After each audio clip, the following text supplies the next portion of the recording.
to me grind. Take down the film watchers and nerds all at once. I am one of those skeptical of status quo. Yo, how you doing? So, I want to make some videos this off season.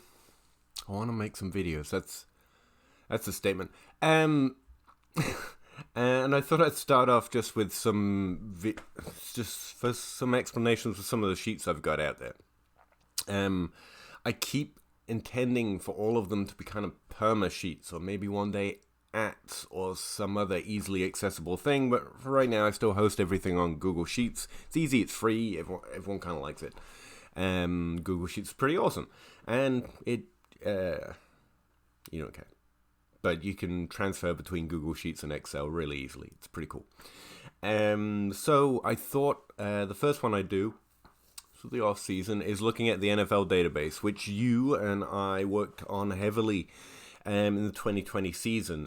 If the 2020 stats for everyone that are still out there, the whole 2020 plethora of all the stats we collected from various different places, specifically RotoViz, which you Patreons allow me to get behind their data wall, paywall, sorry. So I could collect it and transform it and put it into a nice, well, I think, layout for us to look over and look for prospects and value and who's rising and falling and stuff like that. So I mapped the NFL database, which goes back to 2000, on that format, so that everyone, hopefully, who looked at that would feel pretty comfortable in that particular database, know where everything is. And I've built it in a way that as long as, RotoViz doesn't disappear, I can keep updating it relatively quickly, and it still look the exact same way and be the exact same thing. Hopefully, that's the idea, but I have a habit of just inserting and creating crazy things in Excel, and sometimes it changes. But this is a plan. So I thought I'd just give you a quick tour, show you what's in there, what's not. Specific sheets, especially mine, I've got real outright nerds who tell me that my databases scare them.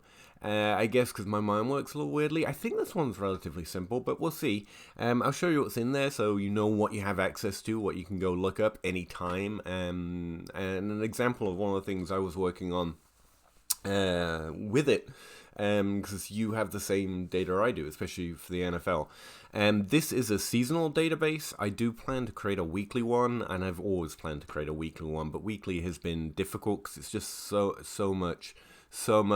And this sheet's really big. I mean, how many cells we got in here?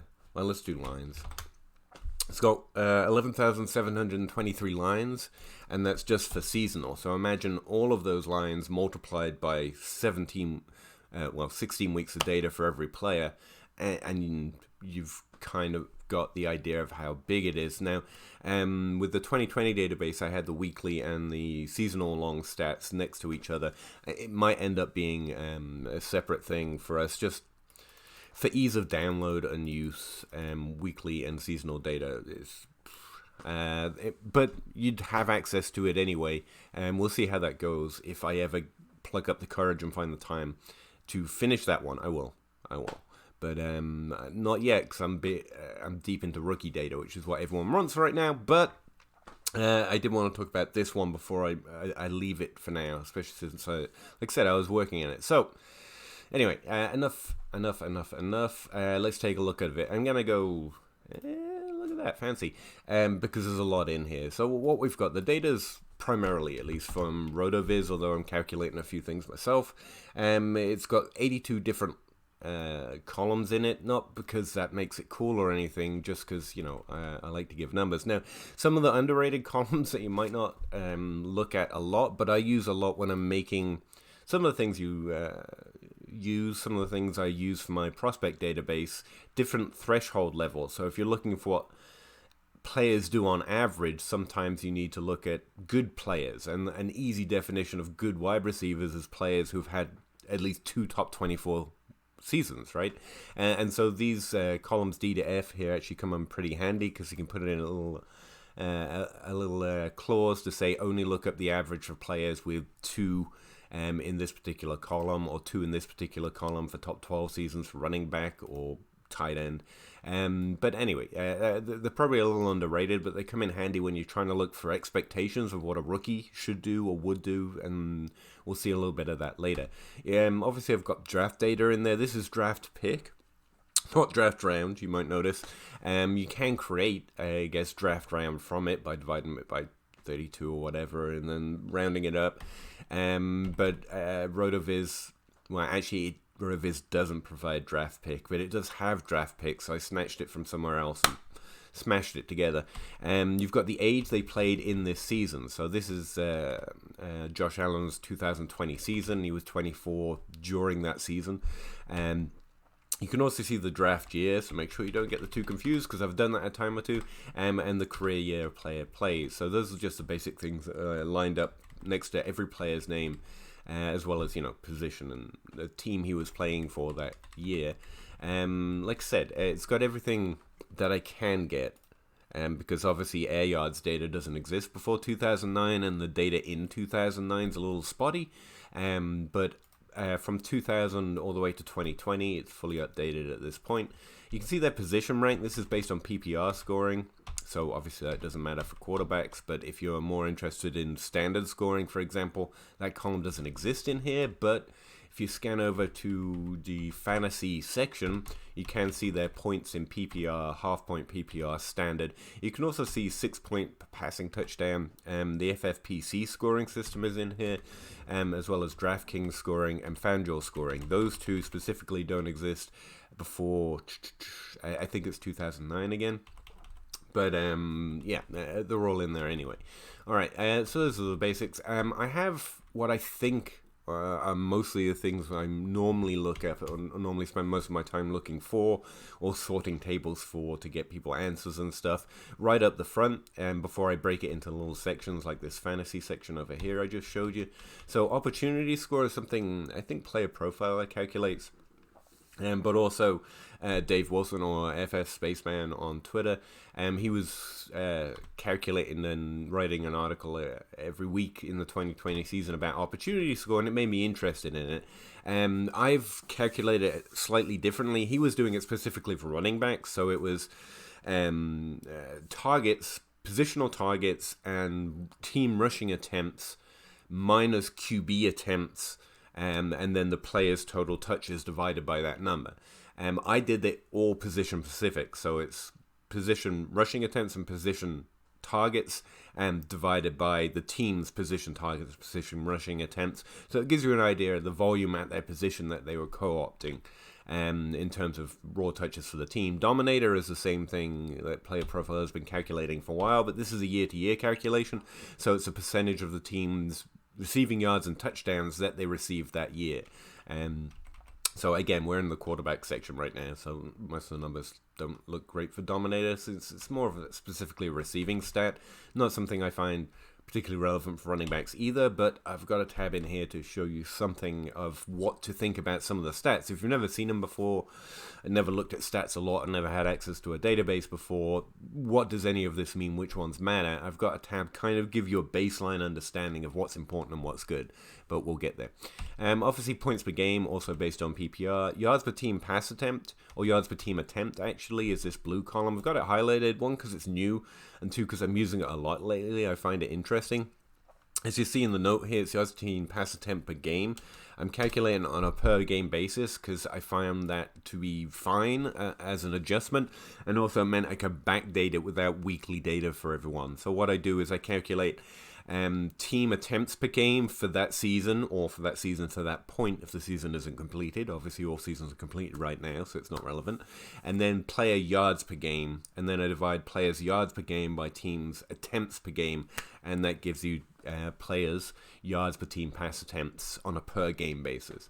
Obviously ADOT, that's all of these stats are located further along in the database, but I'm grouping these together as I find them the most relevant, the ones that I'm mostly looking for. Target share, total opportunities, the games they played. I also have team position rank in here. I know I'm going to end up hiding or deleting this when I'm using this sheet, but sometimes it can be interesting to see like what's a wide receiver one for their team's expectation in terms of target share, and then compare what Juju Smith-Schuster did, or perhaps Amari Cooper, when you've got this three-way heavy use committee at wide receiver. I mean, is that affecting the wide receiver one's target share significantly? Are they still able to co-opt as much? And especially when thinking about vacated targets, this kind of column came in pretty handy to look at averages and expectations. Points per game position rank, which is obviously different than position rank because this is using the total PPR points for that season. And that's the points per game, so it adjusts games missed, which is a useful stat, especially as we'll see in some of the next tabs. So those are the ones I've got pulled all to the front and the ones I find most useful. All the other stats are in here, but they're in separate sections to make them easy to find, but also just to make it nice and clean. If I'm looking for a more esoteric stat, or you want to compare something in a different way than I typically do, I wanted them in here. So the sections are divided into fantasy, opportunities, and snap data is a little laggy. I found in the paywalls that I'm behind. So we have lots of snap data. It only goes from 2012 to 2000, and everything else is NA because there's just no result. We don't have that stat data. And I've also found some of the snap data is still updating. For example, 2020, you'll still find players who obviously played snaps but with no result. And again, that's what I mean by it being a little laggy. So we'll continue to update data as it becomes available on the World Wide Web. God, this sounds boring. But it's interesting, I hope, at some extent. But yeah, within the opportunity section, you don't just have snaps, but you do have snaps. You also have just raw targets, target share, attempts, teams, rushing attempts percentage, the total number of opportunities. Again, that's a stat we have closer to the front to make it easier to find instead of having to search all the way over here to column AL or whatever. And yeah, that's the opportunity section.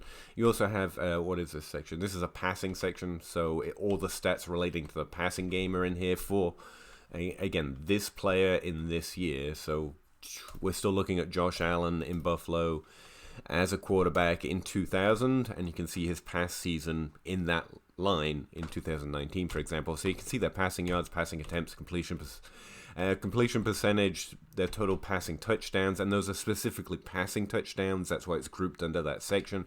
Interceptions, and everything else that they have, and I could find air yards per attempt, for example.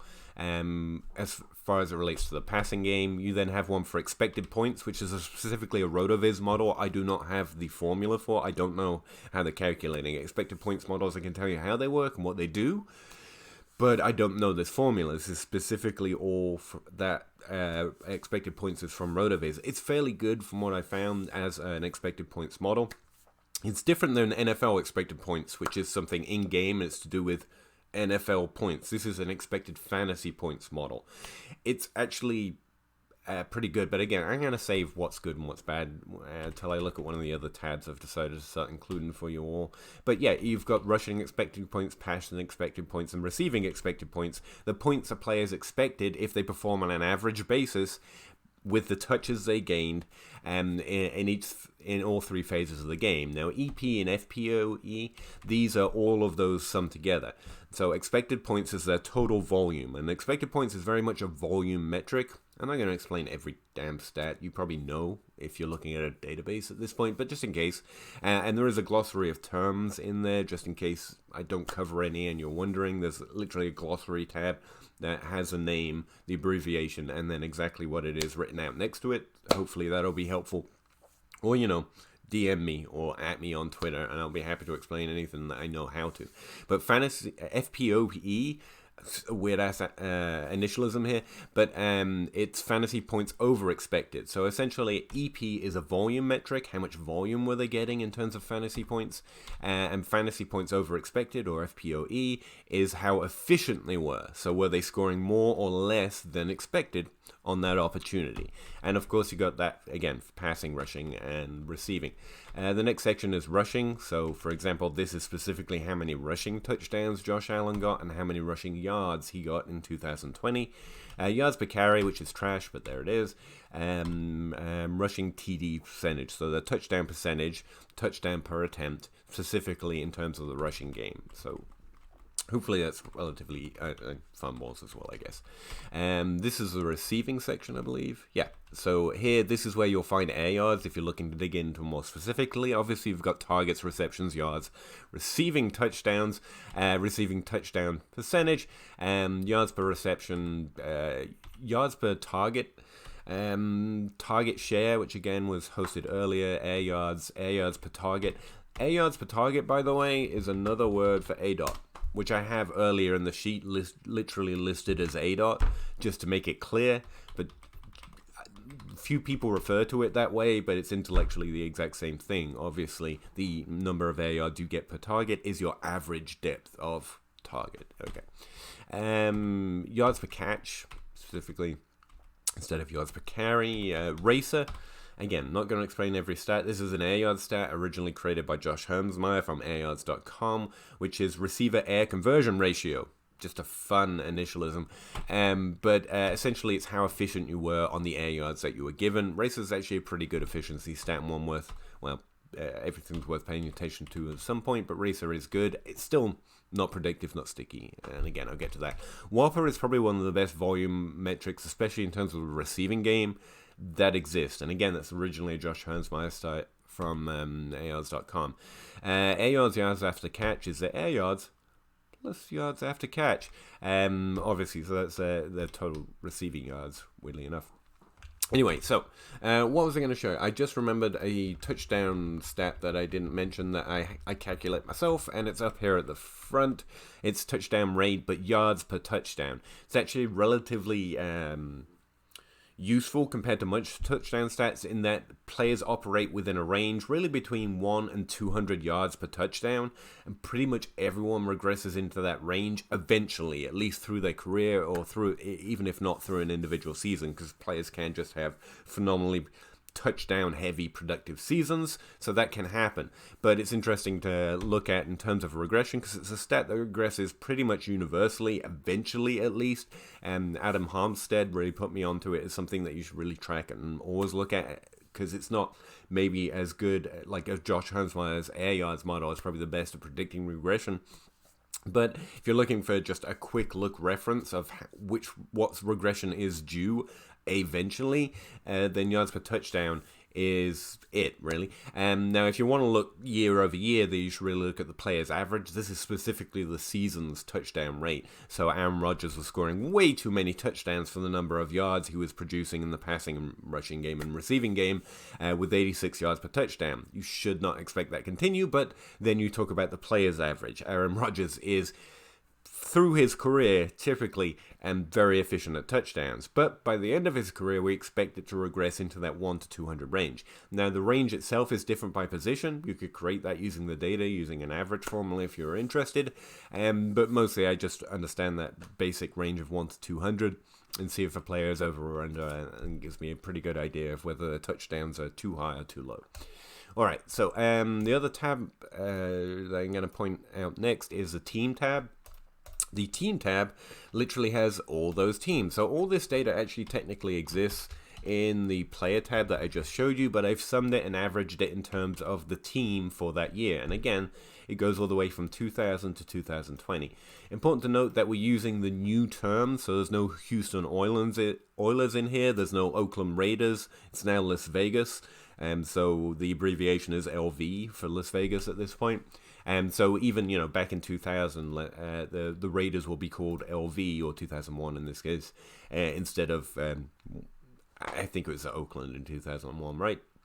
So we're using the modern player abbreviations all the way through, and that's true for the team tab as well. It might be something worth noting depending on what you're doing with it. So in the team tab, I did literally sum total passing attempts, total rushing attempts, the team's total attempts, if you're trying to calculate attempts per game to get to yards per team attempt. Again, that's important to know. And the games that the team played in that season. Now that's in there specifically because sometimes I'm calculating something like yards per team attempt live. So in season, I need to know if a team's played 11 or 12 games, depending on if they've had their bye week. So it just sums it up for me, makes the calculation. Again, hopefully, so this sheet can all stay in the same format, even during a season, not just at the end of a season. But obviously, they're all 16, and all these seasons have been completed, and teams play 16 games a season. The passing percentage, which is just, the number of passing attempts compared to the team attempts. But what I've also got in here is this column, which we're originally just comparing back to 2019, now compares everything to the passing percentage that we're getting the year before. Now, obviously in 2000, there were all errors, and I cleaned them up with a nice little dash mark in your version.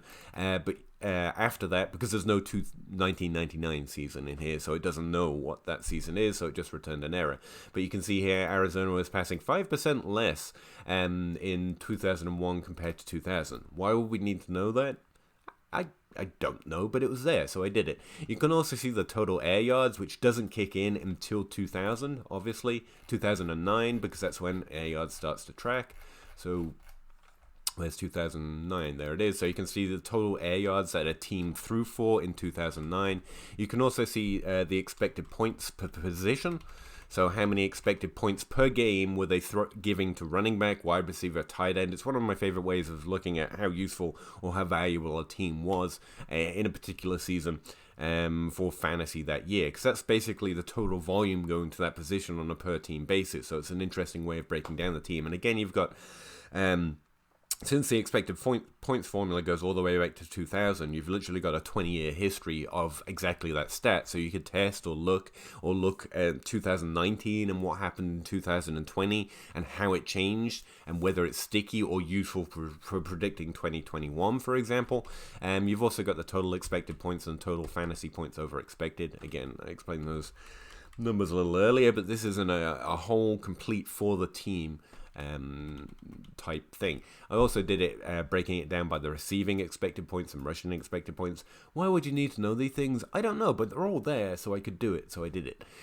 Total targets, and it's also similar to passing attempts, but not always, because not all passing attempts get the designation of targets, so that's more of just a logical check.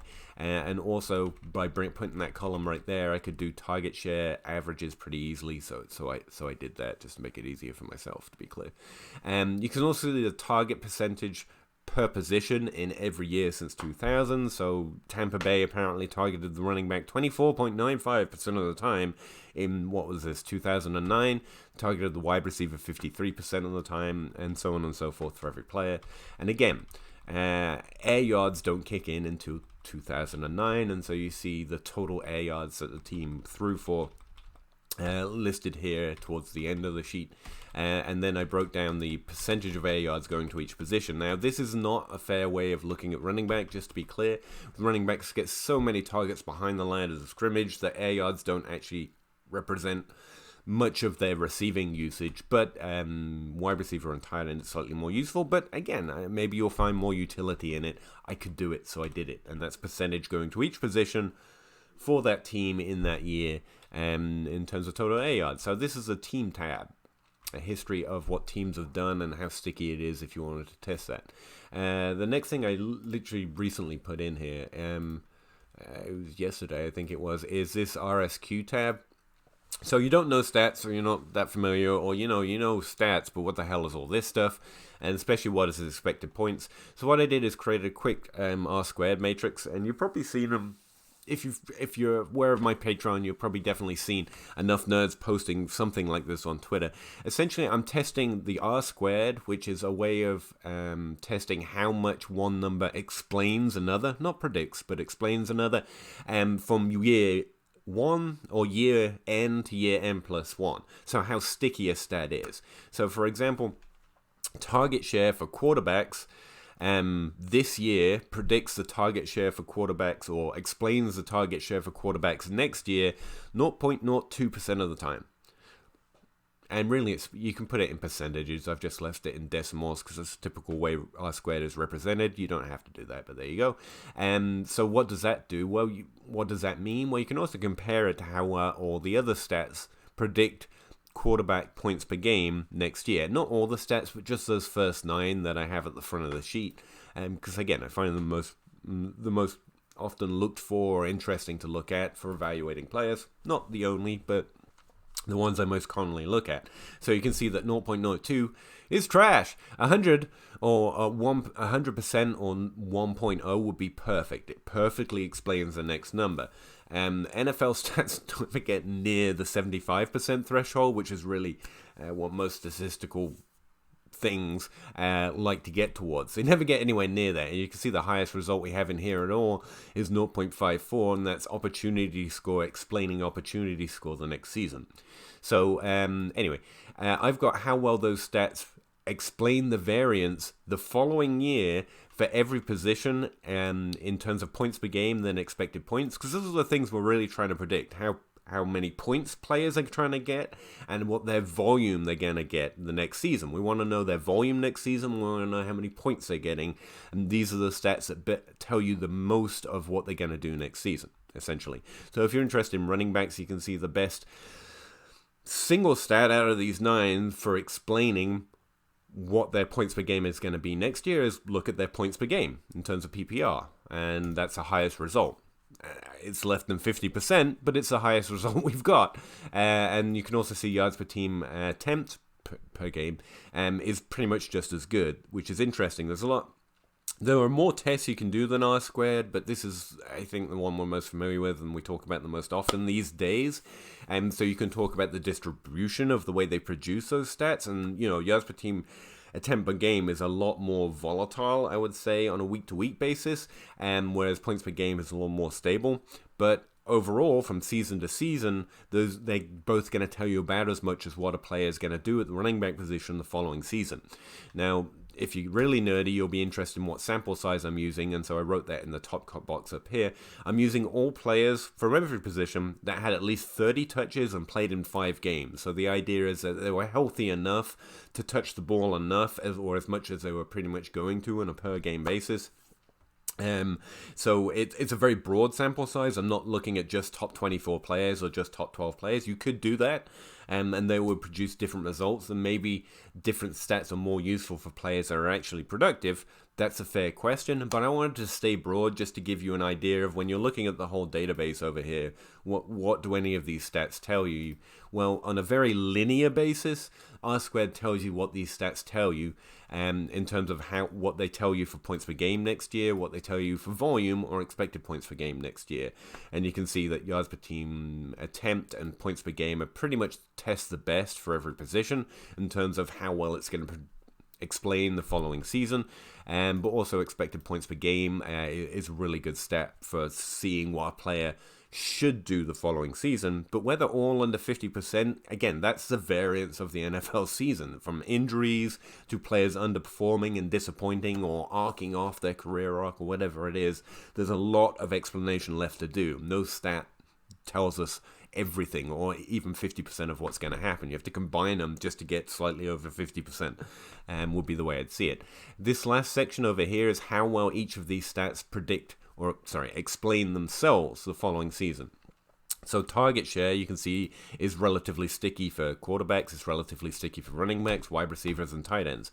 We should, on the whole, and then take in context to find the extra missing 50%, expect players to get a similar target share to what they did this year when we're looking at next year. But there's lots of variance in that where they're under 50% again. So the best stat for wide receiver that predicts itself is ADOT. That tells you that ADOT is actually the most sticky thing we have. Players typically play in the same range of the field. But in 2020, we saw Stephon Diggs have the same ADOT as his average, actually. It's weird. Everyone got Stephon Diggs right, apparently, but it happened in an entirely different way than most explain, because he pretty much had a 9-point-something ADOT. He didn't suddenly move all the way down the field because Josh Allen. I don't think that's the way it works. But we did see Robbie Anderson move from New York to Carolina, and his ADOT drastically shrank. So players' ADOT can change. Again, the best result is 0.48. That's less than 50%, but it is the most stable. We should, if we expect anything to remain the same, ADOT is at the top of the list. You'll notice opportunity share for quarterbacks actually is the most predictive or sticky from year to year, but opportunity share really isn't calculated for quarterbacks. But yeah, we should expect running quarterbacks to run and non-running quarterbacks not to run. That's essentially what that's saying. All right, so that's the R squared table and why... Most are formatted a little differently in this. You'll see the stats run across the top and along the bottom, and you have to read along which stats predicting which. I tried to build it in a way that was a little more intuitive to people that aren't necessarily digging through this stuff all the time. So hopefully this makes more sense. You look by position, and then it tells you what it's predicting. It's either predicting points per game or it's predicting itself. I didn't put in, how well target share predicts expected points per game, because most of those results aren't particularly useful, and it makes the table a little more confusing. Let me know if this isn't the way, like this doesn't make sense to you, or it still doesn't make it any easier, and I'll try again.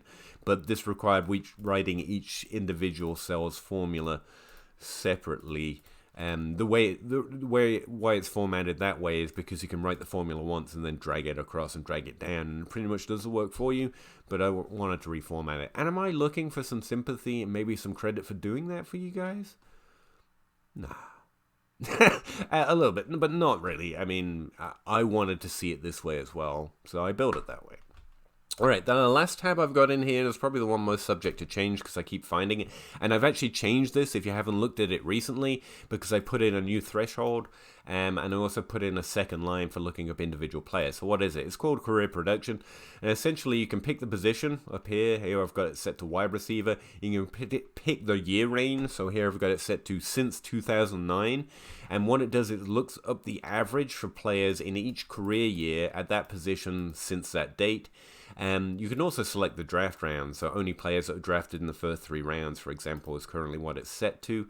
If you wanted to go to, only players drafted in the first round, the results change, but I think the top 3 rounds are fair average, because, undrafted free agents aren't going to do much on most of the time in their first year, and it's really weird to compare them to players drafted in the first 3 rounds, so that's why I had it set that way. But you can set it any way you want, because this is actually a live tab.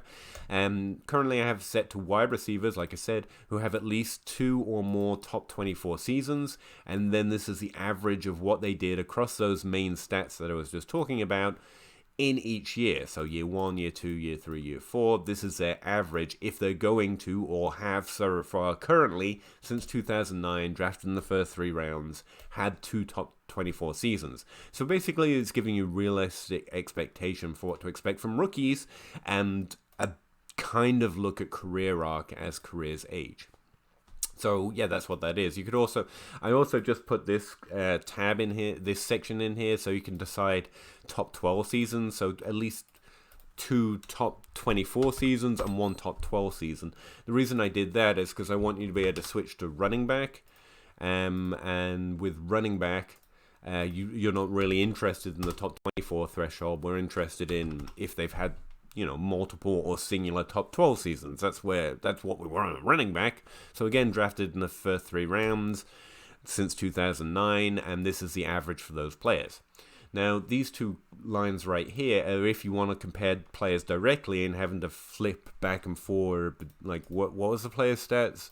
What's the average? So I just gave you 2 places where you could type like, how do you spell Jonathan Taylor, or Cam Akers, for example. You can also pick their career year using these 2 boxes. I just have it set to 1, but if you type 2 or 3, obviously Jonathan Akers doesn't have a year 2, but if you're looking up Deebo Samuel or Brandon Ayuk as how it's set, you could compare Deebo Samuel's second season to Brandon Ayuk's first season, for example, while you're looking at the average for the presets that you've got selected. So here you've got the average for running backs who have had at least 2 top 12 seasons, which is actually a phenomenally high bar, even for running back, and drafted in the first 3 rounds since 2009. And you can see how Cam Akers and Jonathan Taylor have done, in terms of position rank, in terms of position rank points per game, and so on and so forth. And you can see the career arc of running backs, again, with these presets. So you can compare them directly. It's not perfect. In order to do it in your copy of the database, you should be aware I have 2 helper columns in here in order to make that work, which aren't, they're deletable if you're just using the database or whatever, but I have them in here specifically so that when you're using this tab, where is it? You can type in Jonathan Taylor's name and his career year, and it pulls up his exact, whoa, it went away, come back. It pulls up his correct stats. that's why those two helper columns in there, in case you find them and like, what was that about? It's about this tab. And again, you don't have to have this tab. It might not be particularly used to you, but I like it. And sometimes people will ask me questions, and this provides an easy answer or easy reference. So there it is. Use it or don't use it as you see fit. And that's the NFL database. Go from 2000 to 2020. So far, everything in it. I'm going to try and keep it players, team, and then, R squared, I guess, that I'll update. That little app, I guess it's like a pretend app, this career production tab.